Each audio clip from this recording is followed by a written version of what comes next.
byl pro nás ráj, kdo nás viděl, ten se divil. A jak hlupák koukal, zapomněl, že má jít na tramvaj.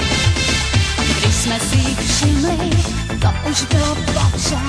Stáli tam jak zůby a ty se jim smál. A pak okýnko si stáhnul a řekl s tváří vážnou, že po přestávce jedeme